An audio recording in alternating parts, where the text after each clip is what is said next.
Prej 23 vjetësh është prezent me publicistikën e tij si gazetar, redaktor, kryeredaktor, drejtor i gazetave, revistave dhe televizioneve, analist dhe drejtues emisionesh të debatit politik. Fituesi shumë çmimeve kombëtare të gazetarisë dhe vlerësimeve ndërkombëtare.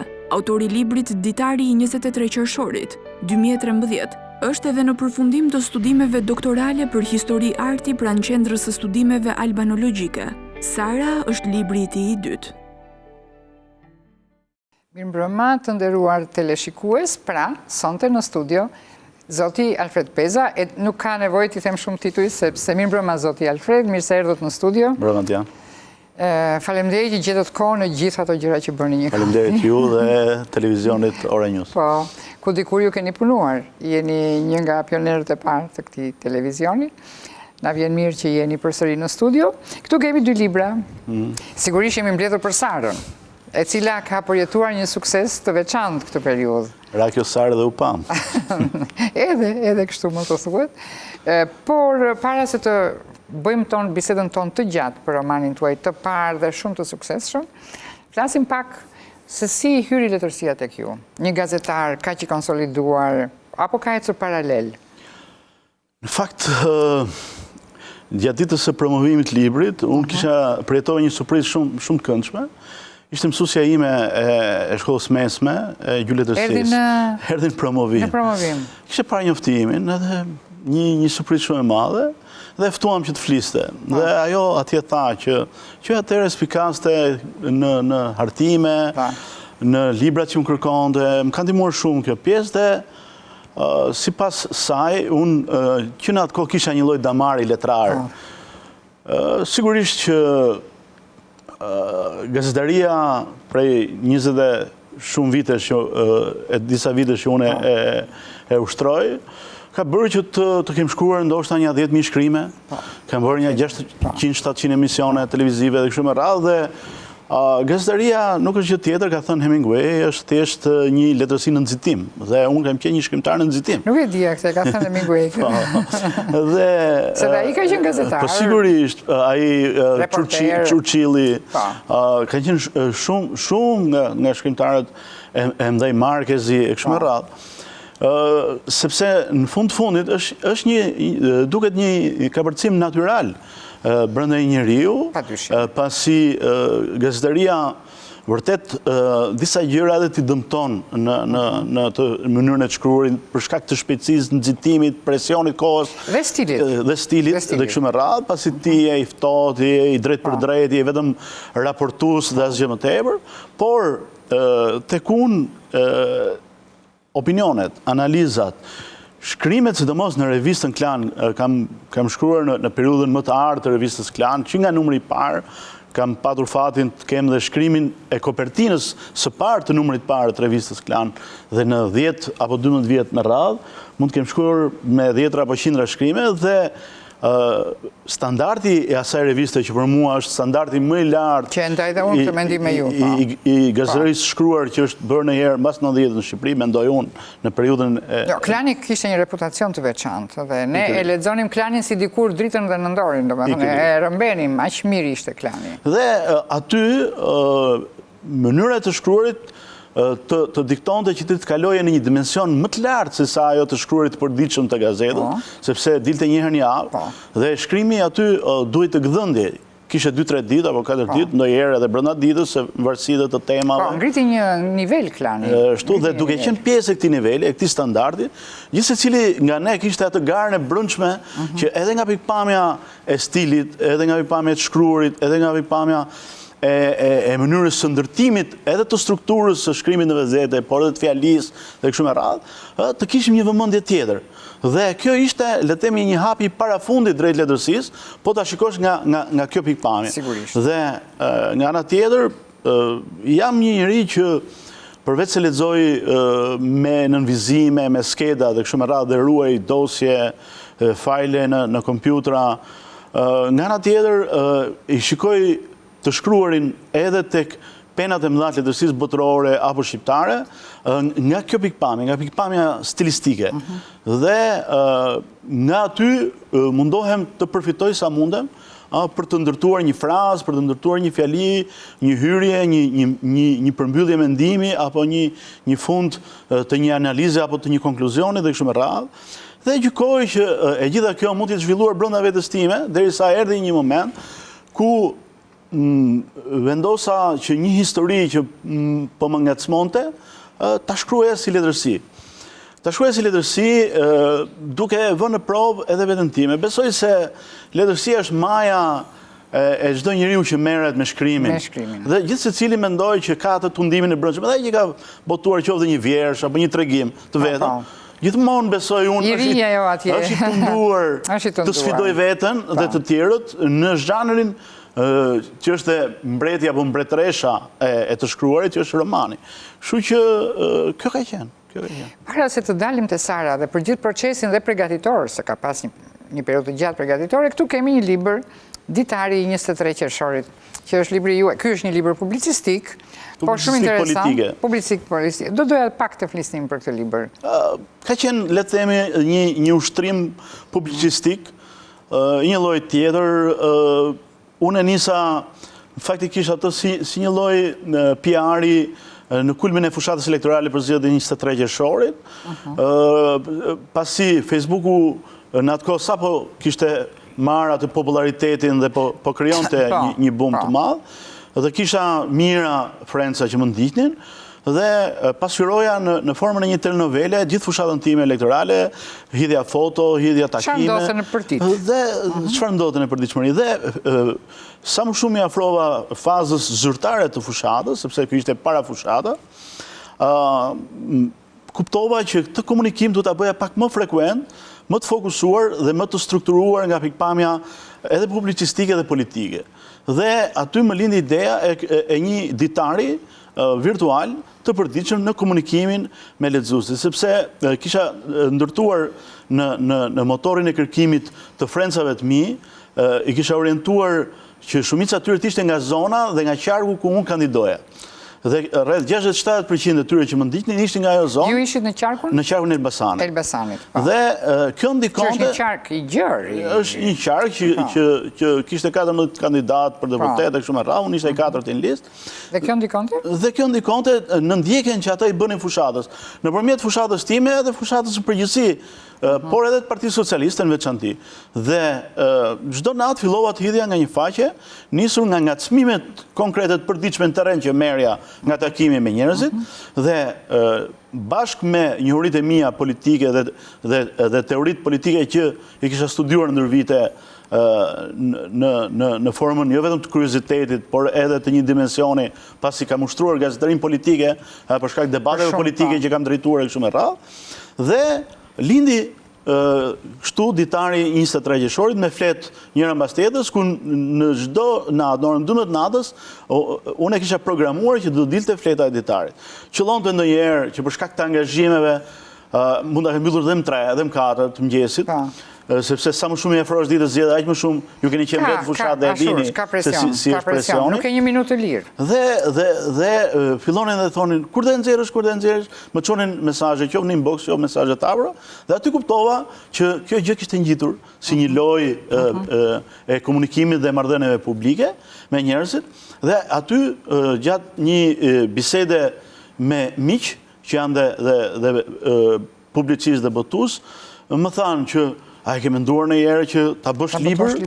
Thash, nuk e kam menduar, po me që po ma thoni, do mundon ta shikoj edhe me këtë sy, dhe kështu lindi ditari, i kam bërë një hyrje dhe një pas një mbyllje në fund, në formën e një deduksioni logjik të gjithë fushatës elektorale. Është një libër që mund të shërbejë si një abetare për çdo që mund bëj për herë parë fushata elektorale, sepse është një libër jo teorik, është një libër praktiko-teorik dhe jo teoriko-praktik. Nga praktika dalim ke përfundimi. Dilim ke përfundimet nëpërmjet indiceve praktike, dhe jam kënaqur para pak ditësh kur një nga kandidatë e mundshëm për zgjedhjet e ardhshme lokale që zhvillohen pas një viti e gjysmë, më morën telefon dhe tha, ku mund ta gjej ditarin, sepse tha, unë jam duke u përgatitur se mund të jem një nga kandidatët, dhe më kanë thënë që duhet lexosh atë librin që të kuptosh për ta bërë sa më mirë fushatën që në start. Kështu që ky ishte një vlerësim shumë i madh. Jo, shumë i madh. Dhe ndërsa ju flisni, unë po mendoj që në fushat ka kaq shumë shpalosje të individëve, të njerëzve, kaq shumë ngjarje, sa që mi pa ato rrezikojnë të harrohen detajet. Dhe unë tash më vjen keq që nuk kam mbajtur shumë shënime të asaj periudhe, sepse ajo janë një pasuri shumë e madhe njerëzore, është një burim qoftë dhe për një vepër letrare më vonë, përveç manualit. Ne na mungon faktikisht në bibliotekën shqiptare publicistika politike e marrë nga terreni. Pra ne kemi libra politik, kemi publicistik politike, por përgjithsisht teori, të cilat o reken nga përkthime dhe nga teori që qarkullojnë në think tank, sa të mëdhenj botror, apo në universitetet, apo në botuesit e njohur të mendimit politik botror, ose nisemi nga kujtime personale, të cilat kanë bëjnë me periudat kur mund të qenë ministra, kryetar parlamentesh, deputete kështu me radhë, por që jo të tillë që të marrin lëndën e parë nga terreni, nga qytetari, nga votuesi, nga zgjedhësi i thjeshtë. Dhe që çdo lëndë, kjo lëndë e parë është ndryshueshme nga vendi në vend, nga zona në zonë. Është shumë interesante ta shikosh këtë diversitet. Madje brenda edhe një fshati ka diversitet dhe ngjyresa interesante, stereotipe dhe mënyra sjellje, qasje të ndryshme, kultura dhe raporte të ndryshme mes të zgjedhurit dhe zgjedhësit, mes kandidatit dhe deputetit real që ka qenë dhe vijon të jetë në atë moment të garës, në mes sfidantit dhe ati që është sfiduesi kështu me radhë. Ka nivele shumë të ndryshme. Është një botë interesante dhe unë faktikisht e kisha marrë atë spundon nga Tip O'Neill.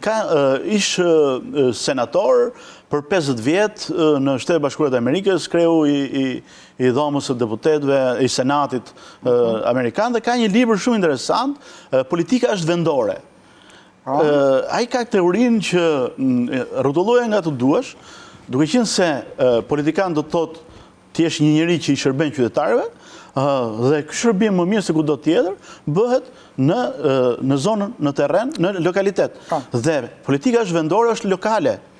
Dhe sa më mirë ta bësh këtë politikën e vogël lokale, atje ke fshati, ke individi, ke komuna, ke rreti, ke bashkia ku ti je i zgjedhur, aq më mirë do arrish ta bësh politikën.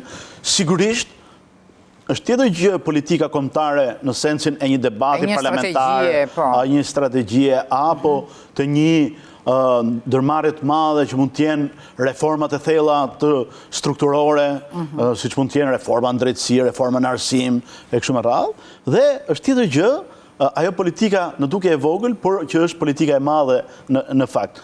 Duke ne ka një mos kuptim dhe mendoj që është një kontribut, sado modest i imi, që më ka shërbyer edhe për të startuar në botime të tilla siç janë librat. Po, kjo është vërtet dhe një gjë e fundit që lidhet me këtë ditar, me fushatën. Ju, si gazetar, si politikan, si shkrimtar, besoj që keni përjetuar një të ndjesi që kam pas edhe unë, sepse kur shkoja si gazetare në për zona, që bënim reportazhe, shkrime të ndryshme, ose kur kam shkuar me shoqatat e grave, ishte tjetër qasje kur kam shkuar për fushat. Ndryshon kryet put. Dhe njerëzit relacionojnë ndryshe me ty. Sigurisht, sepse janë interesat mes. Janë interesat mes. Dhe shikosh përfaqe të themi troç, janë interesat mes dian. Po, ka shumë interes. Sepse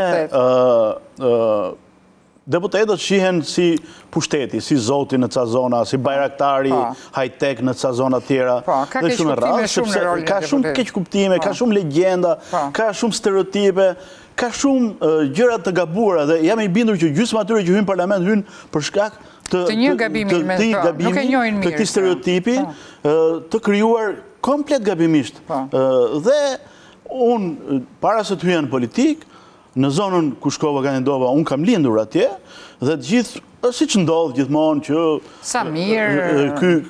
kjo zonë kanë zjerë filanin kanë zjerë filanin, djali jon, dhe unë hyja ka jo short lista e atyre njerëzve, dhe në momentin që u shpallë zyrtarisht kandidatura, u ndanë gjërat si me thikë, gjysma të thoshte gjëra që ti thoja, unë jam ky për cilin po flasin këta, e kështu me radhë. Pse?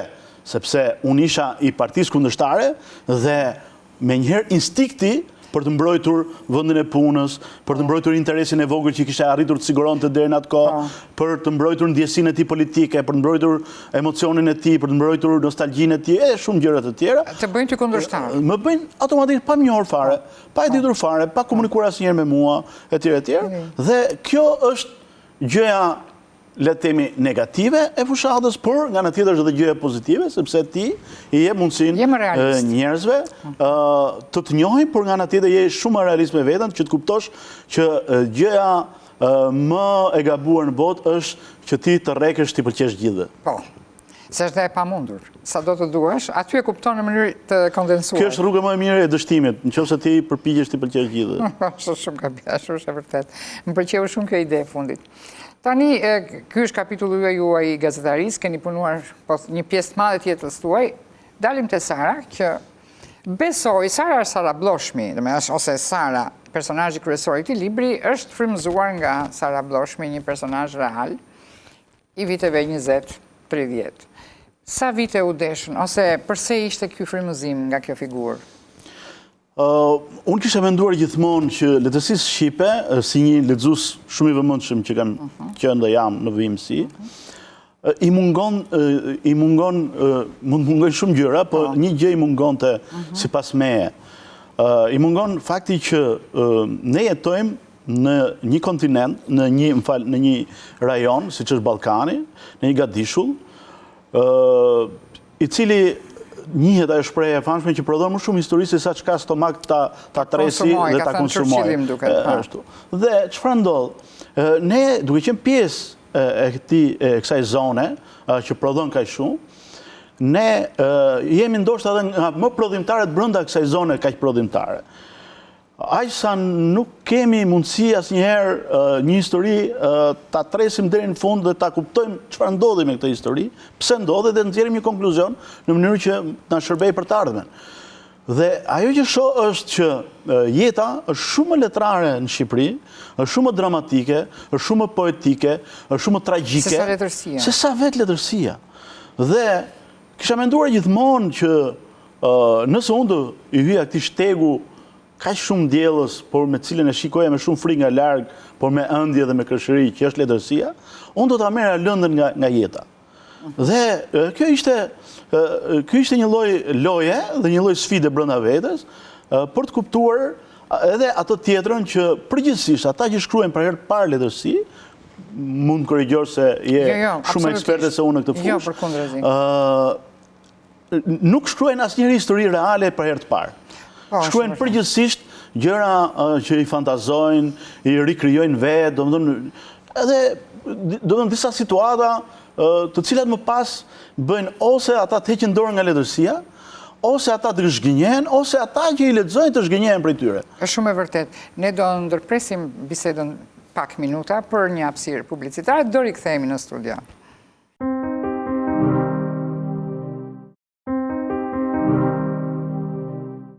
Rikthehemi në studio. Pra ishim tek mbështetjat e jeta, që ju mendonit para se të... Dhe mendoja që një histori njerëzore shqiptare e parë në gjithë këndvështrimet e veta, do arrinte të më krijonte atë muzën për ta sfiduar veten në letërsi, le të themi. Dhe në lexime hasa në 2-3 detaje tek personazhi që shkruaj rrallë, por që ishte Sara Bloshmi. Thuhej gruaja më e bukur e shekullit 20, dhe ti më njëherë thua, si mund të ketë qenë kjo gruaja më e bukur e shekullit 20? Në vitet 20, në vitet 20-30, hyn rëmon, ti gjesh një foto, ti gjesh në një detaj të cilët të bën ty të krahasosh shijet e tua për gratë e bukura të shekullit 20 me ato çfarë thon të tjerët për to. Dhe nga ana tjetër doli që Sara në atë kohë ishte gruaja e preferuar e mbretit në ballo. Të bëj një pyetje përpara. Sara është mbesa direkte e Ismail Qemalit. Është vajza e vajzës së madhe të Ismailit. Dhe ndjemri i saj nga babai? Sepse babai ishte një general i perandorisë osmane. Dhe kjo është arsye pse ajo ka lindur në Konstantinopol. Dhe duke qenë se lindi në Konstantinopol, Sara ruante shumë më tepër, po të shikosh jetën e saj, nga vlorajt, nga pikpamja... Nga fisi i gjyshit, saj. Nga familja e nënës, sepse nëna, duke qenë vajza më e madhe e 10 fëmijëve të Ismail Qemalit, ndoshta edhe për shkak të raporteve që ajo kishte si më e madhe në këtë hierarki, do të kishte shumë më tepër ndikim jeta e familjes e Ismail Qemalit tek ajo vetë, sepse është si një fushë magnetike ku polet thithen më shumë e kemi mësuar në fizik, pikërisht atje ku është dhe fuqia më e madhe e kësaj fushë, e këtij magneti. Dhe po të shikosh, Sara Bloshmi në gjithë edhe ato që përshkruhet më pas. Bloshmi është mbi emri i burrit që e mori. Po, Bloshmi është mbi emri i burrit, burri i vet ka qenë deputet i Parlamentit Shqipërisë në vitet 20, ka qenë një nga ushtarakët më të talentuar shqiptar. Ai ushqua shumë në pjesën e mbrojtjes së Republikës së Korçës në periudhën e luftës parë botërore, ndërmjet pavarësisë dhe asaj periudhe përpara se të njihej me Sara Bloshmin, dhe pikërisht për shkak të kësaj francezët e morën dhe e shkolluan në Francë. Dhe atje njihet me Sarën, e cila ishte duke u shkolluar, ishte ndërkohë duke u shkolluar për studime. Pra një çift intelektual, kozmopolit, shumë i avancuar për ato, sepse llogarit ishim në Shqipërinë që sapo kishte dalë nga 5 shekujt e pushtimit osman, mbi 99% e popullsisë ishte analfabete, sa po ishin bërë me alfabet, sa po ishin bërë me shkronja, sa ishin bërë me abetare, sa po ishin bërë me libra, sa po kishim dalë nga ajo periudha e Kongresit Manastirit dhe rilindjes kombëtare shqiptare, dhe kështu që ishim në këtë periudhë ku ishin hapur shkollat e para shqipe. Po bëj shteti i parë i Brishtë, dhe gjitha këto. Ishim në gjenezë, ishim në embrion. Dhe vjen tani një çift i cili vjen nga Parisi, njëri prej tyre është deputet i Parlamentit Shqiptar dhe një nga ushtarakët më të talentuar, dhe nga ana tjetër vjen dhe gruaja më e bukur dhe vjen dhe mbesa e themeluesit të shtetit. Dhe vjen në Tiranë dhe unë them që ato hynë në jetën e Tiranës, hynë në jetën e qytetit si meteor.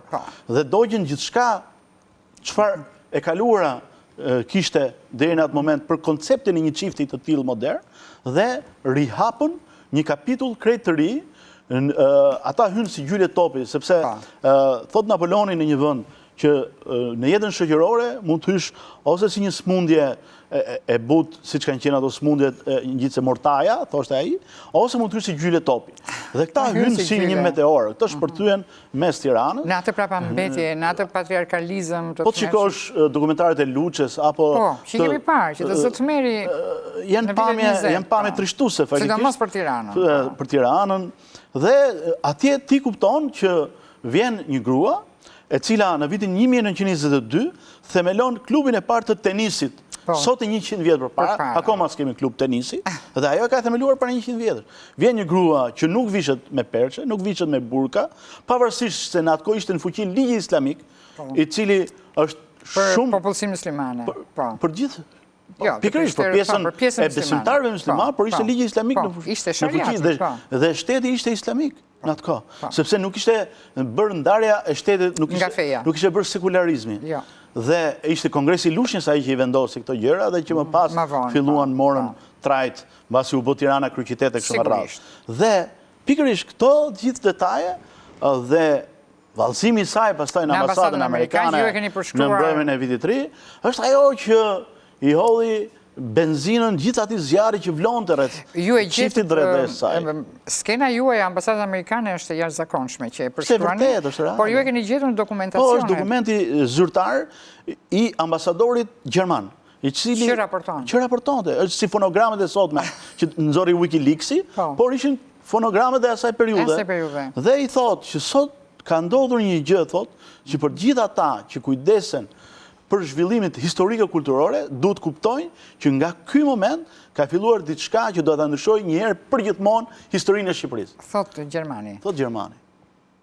Dhe kjo thotë i shijoi veçanërisht ambasadori gjerman, Amerikan, që ishte mikpritësi, i cili me siguri thotë e ka njoftuar shtëpinë e bardhë për këtë zhvillim. Për këtë ngjarje, po. Për këtë ngjarje. Sa jo kërceu Charleston çfarë ishte në atë kohë. Nuk dua të them që e frymëzoi Amerika. Jo, nuk i futemi kësaj. Nuk i futem. Ajo ishte vetë. Ajo ishte vetë. Por, sigurisht, duke parë dhe historinë e Shqipërisë dhe faktin që një aleat strategjik si Amerika, çfarë roli ka luajtur, ishte koha sa kishte mbaruar konferenca e paqes e Parisit 1919, ku presidenti Wilson vuri veton dhe sapo mbrojti tërësinë territoriale të Shqipërisë asaj periudhe. Kështu që e gjithë ky është konteksti dhe unë nga këto detaje unë mregullova aq më tepër që Donika Bardhën, që ju e njihni, më kishte treguar që po koleksiononte kapelet asaj periudhe dhe kishte arritur 6-7 kapele, të cilat ishin të gjitha të linjës së Coco Chanelit dhe të gjitha këto kapele historia atyre vërtetë rreth Sarës dhe shoqeve të saj. Dhe këto më manitën aq shumë sepse thash ne çfarë jemi që e kemi nënvlerësuar një nga gjërat më të rëndësishme që i paska ndodhur këtij kombi, përpjekja shtetërore, zyrtare për europianizim dhe për të orientuar drejt perëndimit. Dhe ky orientim, kjo strategji, kjo përpjekje nuk paska filluar dje. Sigurisht. Nuk po bëhet vetëm sot. Por pas ka filluar sot dhe 100 vjet përpara. Dhe kjo i bën der historisë Shqipërisë, i bën der shqiptarëve, sigurisht që unë kam bërë letërsi dhe nëpërmjet simbolikës së Sarës dhe më pas ndikimit saj tek mbreti dhe tek mbretëria dhe tek shteti, i cili sa erdhi dhe bëri gjithmonë më tepër reforma emancipuese, civilizuese, erdhi edhe një frym tjetër dhe nëse ne e ndriçojmë ashtu siç ajo e meriton ky moment, unë mendoj që është një kontribut. Do jetë një kontribut shumë i madh. Pse? Jo më vonë se sa para disa vitesh kur ndodhi lufta kur ishte president George W. Bush, ndodhi lufta mbas rënies së dy kullave binjake në Afganistan, në Irak e kështu me radhë. Vjen një drejtor shumë i rëndësishëm nga Departamenti Amerikan i Shtetit dhe bën takim me personazhe të rëndësishme në qytet, në Tiranë, nga shoqëria civile, nga media kështu me radhë dhe tha, ne tani kemi vendet, kemi aleancën e madhe antiterror, aleancën kundër të keqes, që ishin ato shprehjet e Bushit atëherë, dhe tha, madje tha, ne na jam bashkangjitur, tha, edhe vendet muslimane, tha, si Shqipëria, tha. Më kujtohet shumë mirë. Dhe unë aty kam bërë një debat. Reaguam të gjithë. Reaguam të gjithë, dhe unë kemi qenë bashkë, ka qenë Albert Rakipi e shumë kishte shumë gazetar. Dhe unë thash, më fali tash, të lutem, nuk duhet ngatërrojmë konceptin e një vendi që ndoshta e ka shumicën e popullsisë të besimit musliman me një vend musliman. Sepse ti je një vend musliman, do të thotë kesh ligjet islamike, ka të tjera kritere. Ka tjera kritere në përcaktimin e një shteti zyrtar musliman. Po, ndërkohë që ne jemi një shtet laik, jo sot. Absolutisht. Prej shumë dekadash. Që në gjenezën tonë. Dhe pikërisht kjo histori e ndihmon jashtëzakonisht shumë që edhe këto keq kuptimet që mund të ndodhin kur i ndodh një drejtori. Po sa i e shikonte dhe për të thënë, bënte edhe një çik diplomacia, që ne na duan dhe muslimanë. Bënte, por nuk mund të bësh diplomaci në kurriz të shqiptarëve. Sigurisht. Pavarësisht se ja aty hyn dhe të duam shumë. Po është një realitet tjetër, duhet të thuash realitetin. Do të thuash realitetin ashtu siç është. Pra, kjo ndihmon përveç të tjera dhe nga këto keq kuptime, të cilat e ndriçojnë shqiptarët dhe Shqipërinë herët si një popull europian, si një popull të emancipuar, si një popull me kulturë perëndimore, si një popull i civilizuar. Sara është një personazh kryesor, personazh qendror i romanit. Keni edhe një personazh tjetër, Fuat Beun, që na kujton Fai Konicën, i cili ndikon, ka një bisedë aty shumë të rëndësishme në njërin nga kapitujt. Mendoj që është biseda më rëndësishme e librit. Dhe ndoshta kjo, më falë që ndërpres Dian, që ta ndihmoj bisedën, është edhe biseda që më ka munduar më shumë për ta risjellë. Se është një bisedë edhe ideologjike dhe përfaqëson gjithë të që sa po thatë. E këti, do me thënë, të intelektualët që ishin atë kohë, disa si Sara, disa si Konica, ndikuan tek politika për rrugën që duhet të dy ishin dimensione të ndryshme. Të ndryshme.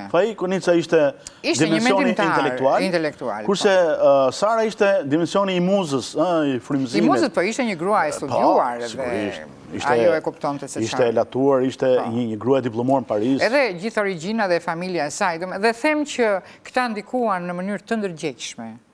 Besoj se po. Dhe biseda që ju e keni. Si gjithë ne sot, shumë ose pak, mirë ose keq, mundohemi të ndikojmë tek udhëheqësit tanë për ide, për gjërma, për reforma, për zgjidhje, etj.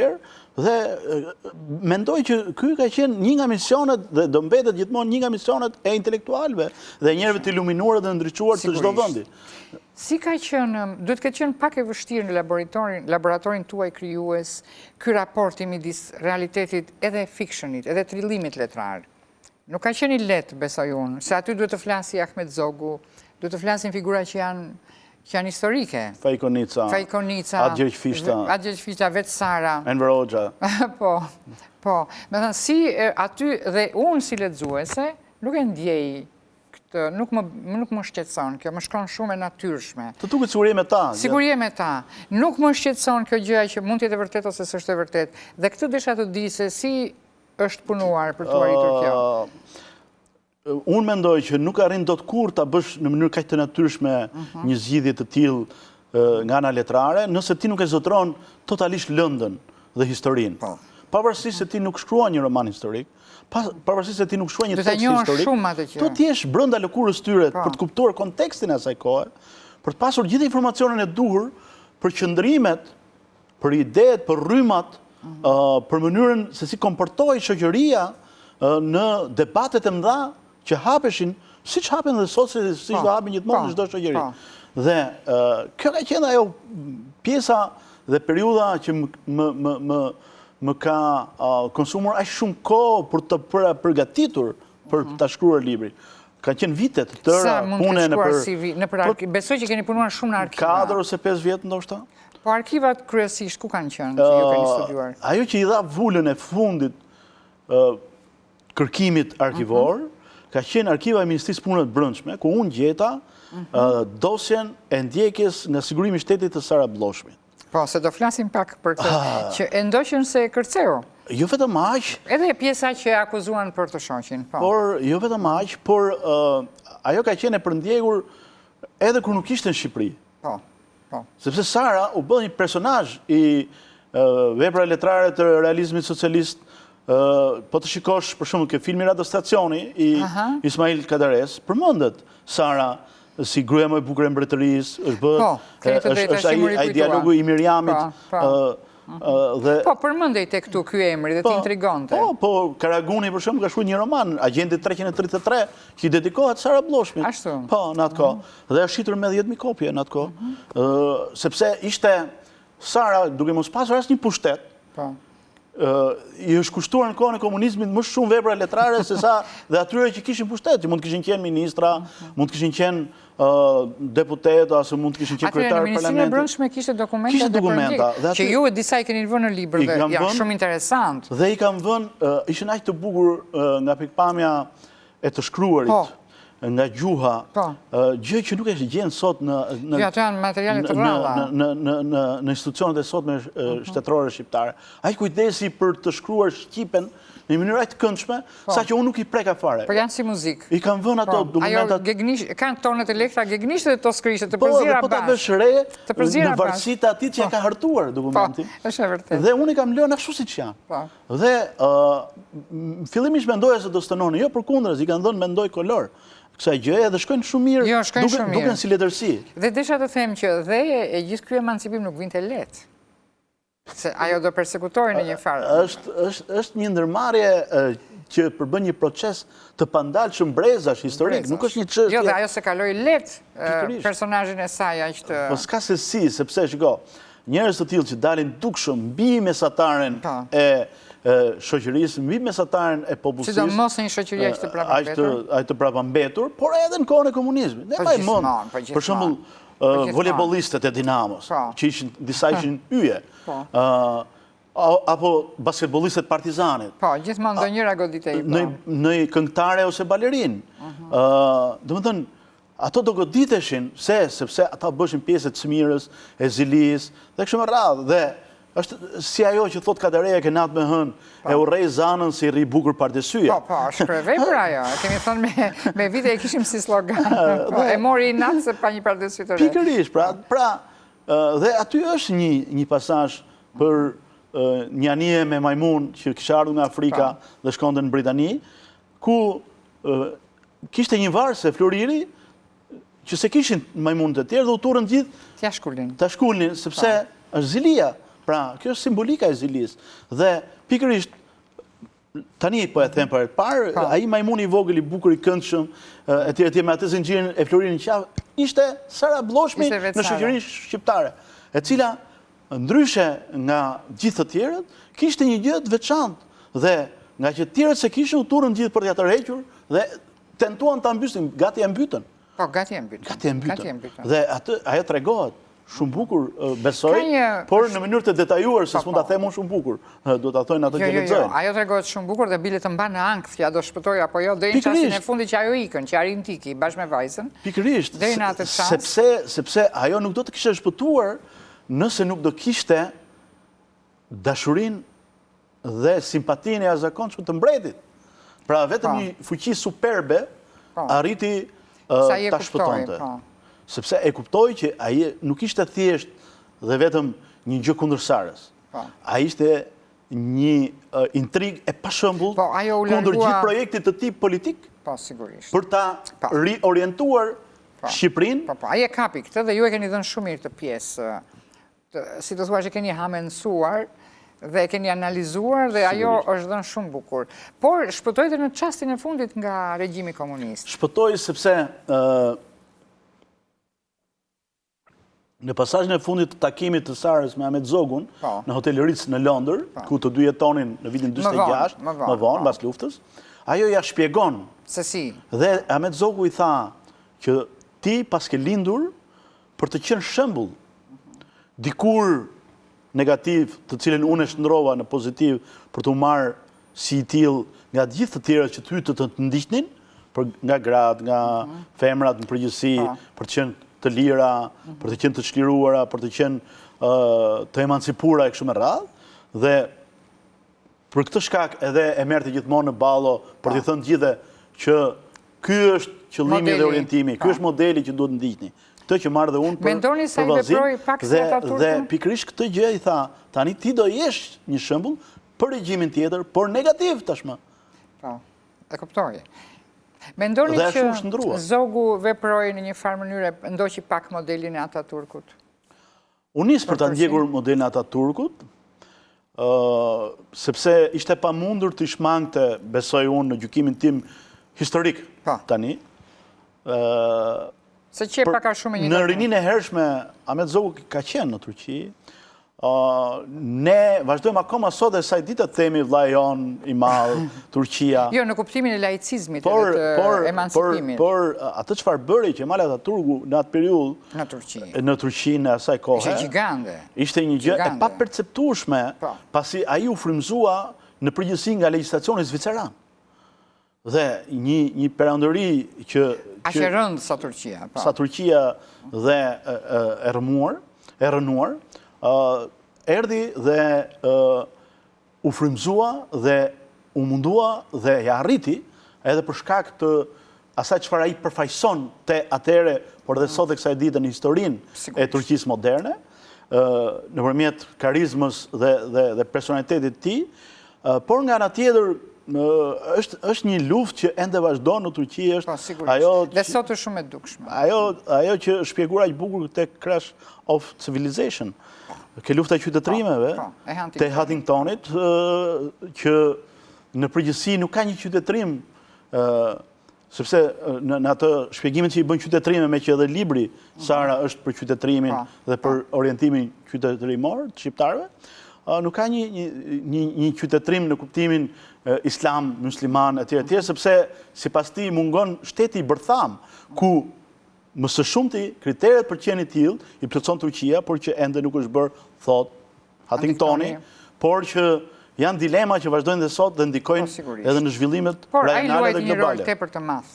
Dhe zogu filloi, thatë ju, ta ndiqte modelin, pasi ju për shtat kushteve. Unë mendoj se po, dhe po ta vini re në një nga mbledhjet e qeverisë, ai thotë që në shembullin e Ataturgut, ne duhet të marrim modelin për ndryshimin e legjislacionit në pjesën e emancipimit, nisur nga legjislacioni zviceran.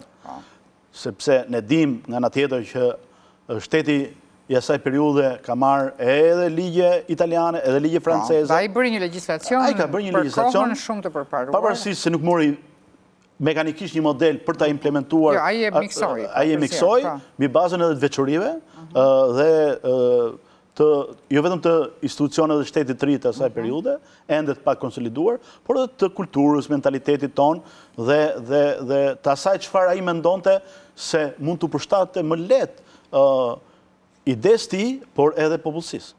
Po, sigurisht. Por aq e pati, ai hoqi dhe Ferexhen, unë kam shumë qejf te kjo pjesa. Sepse ai, po ta vesh re në fillim, kur pati ato debatin e madh mbas vallëzimit të Sarës në ambasadën amerikane, përveç të tjerave, ajo ngjalli dhe xhelozinë e motrave të zogut, 6 princeshave. Por më pas ai e kuptoi që ai nga... Ato nuk ishin të prapambetura në veshje, le të themi nuk ishin fetare në veshje. Mos shohim pjesën fundore. Tjetër gjë është në... Tani, po të shikosh edhe nga legjislacioni, dhe po të shikosh edhe nga albumet, nuk kam një album 10 vjetë mbretëri të zogut asaj periudhë botimi 938-ës, në mos gaboj, dhe në vitet e para nuk kanë ndonjë rol. Me sa duket kanë qenë të mbyllura. Por, kur e kuptoi që duhet ta riorientonte, ai nuk mund të nxirrte Sarën nëpër Shqipëri. E shumë ta eftonte në ballë. Ju e shikoni me këtë vështrim dhe është shumë interesant. Dhe e nxori dhe një nga dalet e tyre të para me veshje alla frënga, europiane, ka qenë në Shkodër dhe në Veri. Kur ata bën edhe atë vizitën e tyre të parë, pasi zogu mendonte dhe kishte frikë. Si dhe në Veri më pas, që ajo zonë mund të krijonte probleme dhe rezistencë, sepse kishte ndikim shumë madh. Shkodra ishte një qendër shumë e rëndësishme. Sigurisht. Edhe dominonte gjithë Veriun. Dhe dominonte gjithë Veriun. Ishte kryeqyteti i Veriut, siç është dhe sot, dhe siç do jetë, besoj. Dhe por u prit shumë mirë kjo gjë, dhe kjo e ngrohu shumë, sepse ishte periudha kur sapo kishin nxjerr ligjet për Ferexhen, për veshjet edhe të meshkujve. I detyroi që edhe meshkujt mos visheshin vetëm thjesht me ato xhubleta dhe me ato kostumet popullore. Sigurisht, po të visheshin evropianë. Të vishin alla frënga. Dhe kjo pastaj në formë një efekti Orteg, bazuar tek ligjet, tek shembulli personal i familjes mbretërore. Po kjo ndikonte në shoqëri. Dhe fillonte dhe ndikonte me njëherë në shoqëri, sepse ne e njohim efektin e psikologjisë mbetëse. Tu kemi fotot e Sarës, kjo është një fotografi shumë e bukur që ju e keni...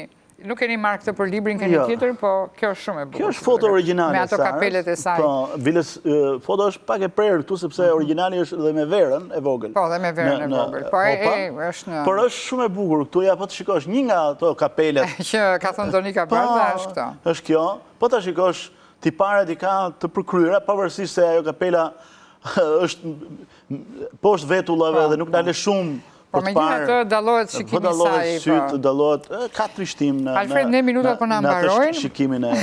Po në mbarojnë, do doja shumë të zgjasja këtë bisedë kaq interesante. Një pyetje të fundit, jo pyetje, po ju që keni studiuar kaq shumë jetën e Sarës, të paktën ajo jetoi në Londër dhe jetoi mirë, larg problematikave. Ajo jetoi shumë mirë.